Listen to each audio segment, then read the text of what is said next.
Don't judge a book by its cover എന്ന് പറയാറില്ലേ? ജിൻഡോ ചേട്ടൻ അതിനൊരു പെർഫെക്റ്റ് എക്സാമ്പിളാണ്. ബിഗ് ബോസിൽ ഏറ്റവും കൂടുതൽ അധിക്ഷേപങ്ങൾ കേട്ടിട്ടുള്ളത് ജിൻഡോ ചേട്ടനാണ്. ബുദ്ധിയില്ല, മണ്ടൻ, അങ്ങനെ പലതും. പുള്ളിക്ക് അതിലൊരു വിഷമം ഉണ്ടായിരുന്നതായിട്ട് ഇന്നലെ വരെ എനിക്ക് ഫീൽ ചെയ്തിട്ടില്ല.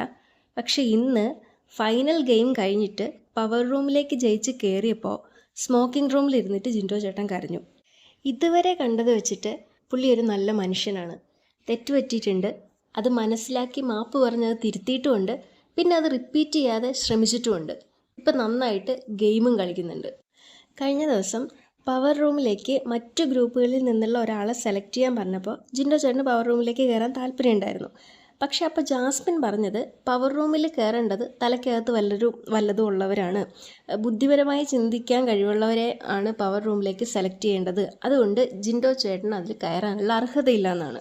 ഇന്ന് അതേ ജാസ്മിനെ അടക്കം പവർ ടീമിനെ ഒന്നാകെ പുറത്താക്കി ജിൻഡോ ചേട്ടൻ മാത്രമല്ല, ജിൻഡോ ചേട്ടൻ്റെ ടീം ഒന്നാകെ പവർ റൂമിൻ്റെ അധികാരം പിടിച്ചടക്കി. അങ്ങനെ ആ വീടിൻ്റെ സർവ്വ അധികാരം ജിൻഡോ ചേട്ടനാണ് ടീമിന് സ്വന്തം. ഇനി അങ്ങോട്ട് ജിൻഡോ ചേട്ടൻ്റെ പെർഫോമൻസ് എങ്ങനെയായിരിക്കും എന്നറിയില്ല.